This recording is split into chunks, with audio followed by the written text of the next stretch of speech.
नमस्कार. आजच्या इलेक्ट्रिकल व्हिडिओमध्ये तुमचं सगळ्यांचं स्वागत आहे. आज मी तुम्हाला how much solar power required calculate म्हणजेच सोलर पॅनलवरती कोणते कोणते लोड चालेल हे आपण मोजणार आहोत. म्हणजेच 1 किलोवॅट सोलर पॅनलवरती कोणता कोणता लोड चालणार आहे घरातील हे आपण आज लोड कॅल्क्युलेशन करणार आहोत किंवा लोड मोजणार आहोत. तर सगळ्यांना माहीत आहे की आपल्या घरात लोड म्हणजे काय असतं. तर fan, T V, LED lamp, त्याच्यानंतर फ्रीज, पंप आणि यांची संख्या किती वापरतो ते आपण लिहिणार आहोत. तर मी या समोर लिहिलेलं आहे बघा. याच्यामध्ये लिहिलं आहे की फॅन जे आहे तर 2 संख्या आहे. त्याच्यानंतर त्या फॅनचं जे लोड आहे वॅटेज जे आहे ते 70 वॅट आहे. त्याच्यानंतर तो फॅन किती वेळ चालवणार आहोत तर तो 8 तास चालवणार आहोत रोज.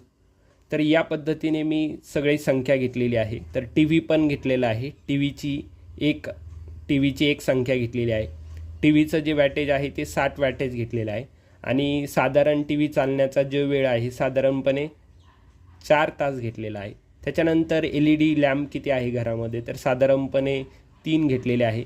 तुम्ही तुमच्याकडे किती लोड आहे, किती लॅम्प आहे त्यानुसार तुम्ही संख्या घ्या लॅम्पची. काहींच्या घरामध्ये 2 असेल, काहींच्या घरामध्ये 4 असेल, तर मी इथे 3 घेतलेली आहे.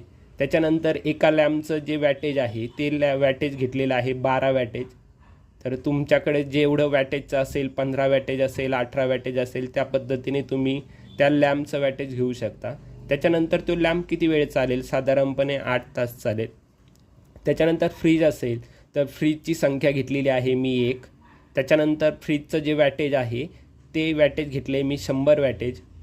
तर फ्रीजचं जे वॅटेज आहे तर ते फ्रीजच्या लिटरनुसार असतं.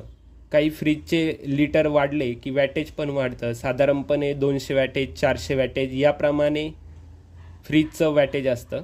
तर मी सगळ्यात छोटं जे फ्रीज असतं रेग्युलर त्या फ्रीजचं वॅटेज घेतलेलं आहे आणि त्याचा चालण्याचा जो वेळ आहे साधारणपणे कंटिन्यू ते 24 तास चालतं. त्याच्यानंतर एक पंप घेतलेला आहे म्हणजेच मोटर घेतलेली आहे पाण्याची. ती पाण्याच्या मोटरची संख्या घेतलेली आहे 1. ती साधारणपणे अर्धा HP घेतलेली आहे 400 वॅटेजची आणि ती किती वेळ चालते तर 1 तास चालते. या पद्धतीने मी सगळा घरातील लोडचं कॅल्क्युलेशन करणार आहे. आता हे लोडचं कॅल्क्युलेशन कसं करायचं ते सांगतो. सगळ्यात अगोदर फॅन जो आहे तर 2 संख्या आहे, त्याचं वॅटेज आहे 70 वॅटेज, त्याचा चालण्याचा वेळ आहे 8 तास. तर ह्या तिन्हींचा गुणाकार करायचा. ह्या तिन्हींचा गुणाकार करून 1120 येतं. त्याच्यानंतर पुन्हा टी व्हीचं एक टी व्ही आहे, त्याचे वॅटेज आहे 60,